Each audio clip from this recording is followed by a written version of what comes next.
Gecko Models 135th Bedford Truck, Part 6. How to paint Blu-Tack camo.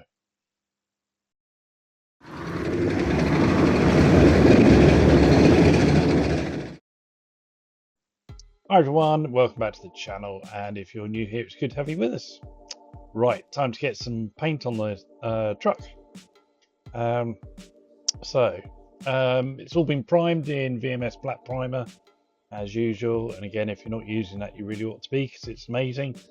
And this is the first layer going down, and this is AK 3rd Gen Khaki Green number 3, which is a bit more brown than I thought it was going to be, I must admit, but we'll go with that. Nice good coating all the way over. It's really important to get a good covering with lots of thin layers of paint.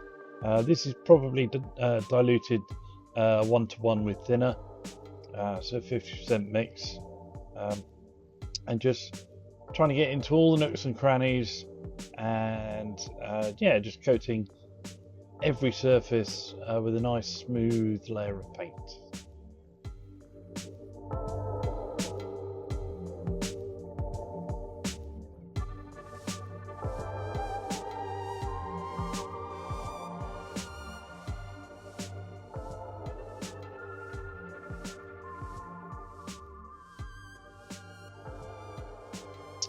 So there you go. I've given it a couple of coats with just a bit more buff in the mix, just because I want this truck to be quite worn when it's finished. Okay, so while that's drying, I've moved on to the canvas cover. Ignore the fact that I've already painted it. I've changed my mind in the colour. So it's going to be 5 drops of Vallejo khaki.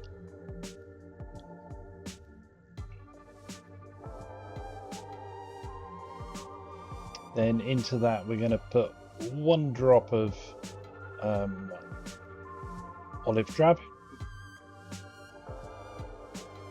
and then also, when I can find it, 3 drops of Vallejo neutral grey, and this should give a nice worn out colour, really desaturated with the grey in it, just showing that there is some wear and tear on this canvas cover, and it's meant to be fighting through northern France during the winter, so it's going to get quite worn. Here's the grey going in now, so 3 drops of Vallejo neutral grey.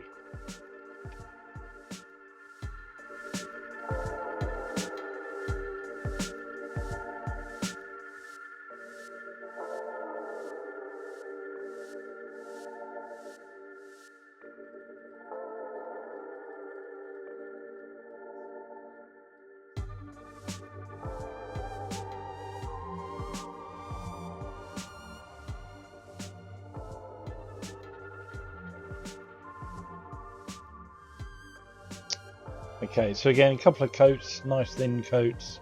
You can see how different it is to the original colour that I painted, which was just khaki, and it looked too new to me.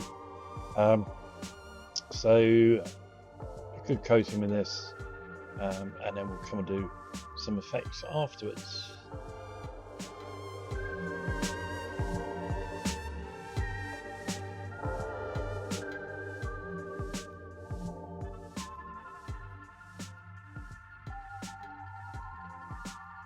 Okay, so to give an aged effect to the canvas, I'm just going to lighten the original mix and just add a couple of drops of depth tan in there, and then just go over any raised surfaces. So you can see the center of the panels there, the cross pieces where the framework is on the inside, and just making it look stretched and pulled around the frame.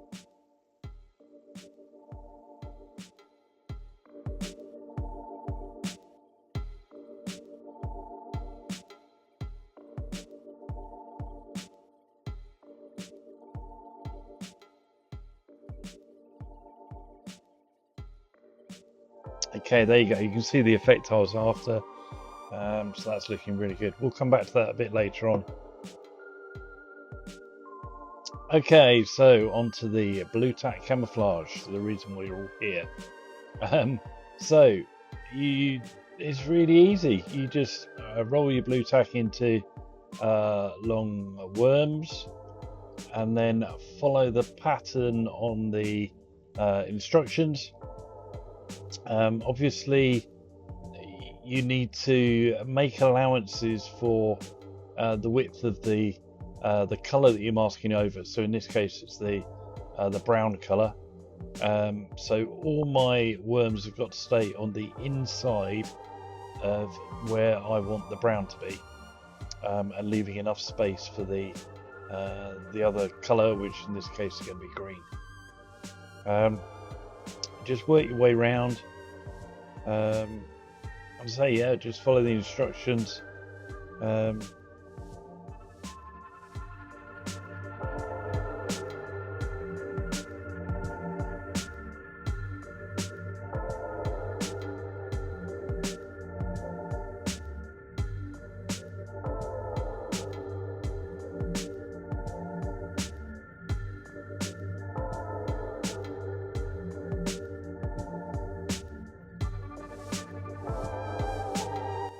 Okay, and once that's all done, you can go around and fill in all the gaps with masking tape. Now, obviously, this does take an awful lot of masking tape. I do have a Buy Me a Coffee account. Details are in the video description. If anyone wants to contribute, that would be amazing. But yeah, just fill it all in, and again, work your way around, and making sure you don't leave any gaps.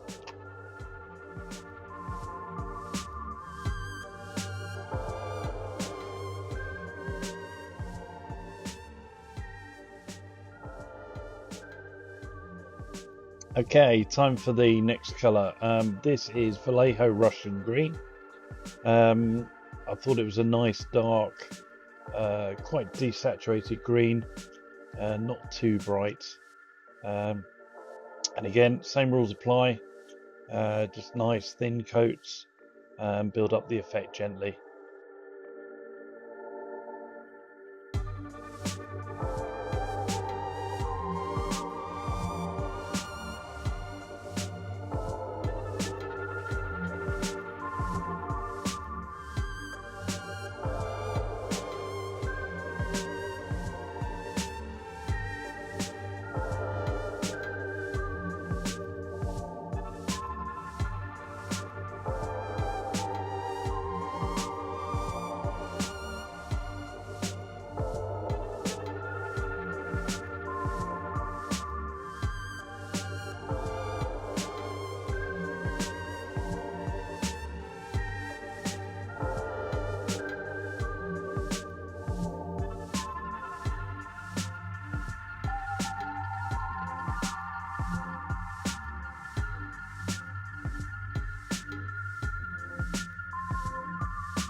Okay, so I did highlight the green in exactly the same way that I did the brown, so I just added a bit of buff, and it's important just to get the highlights in the same area so it looks like it's the same bit of light falling across the whole surface. Right, now for the interesting bit, the big reveal. So pull the tape away really carefully, and then remove the Blu-Tack and see what's happened.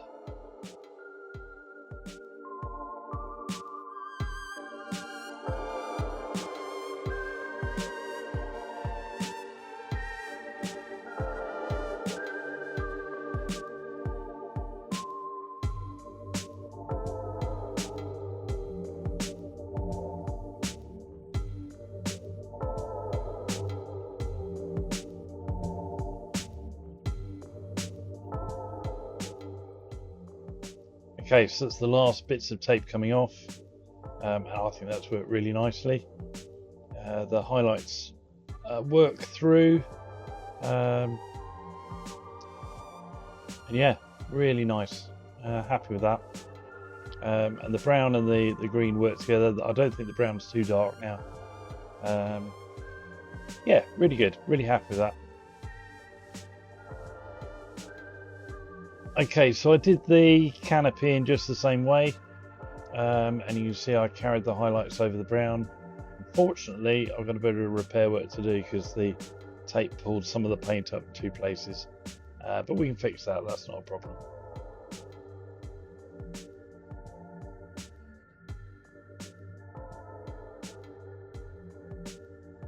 So there you go, I fixed it. Doesn't look too bad.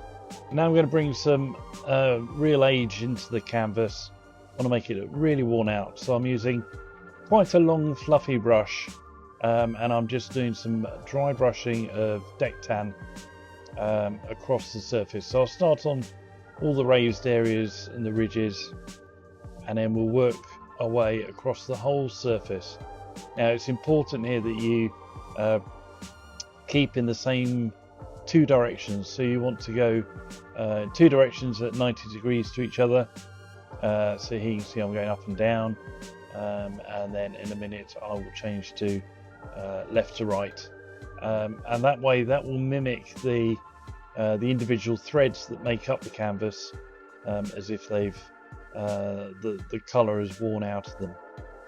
It's a really nice effect for doing fabric.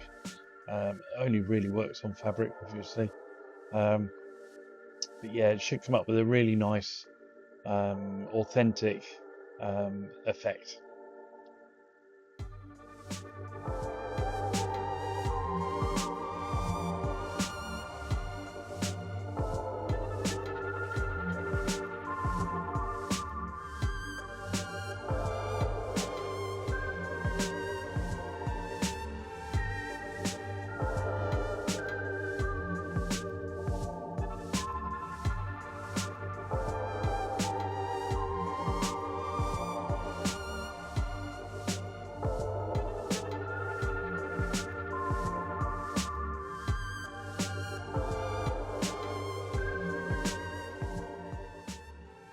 Right, and there you go, that's exactly the effect I was looking for.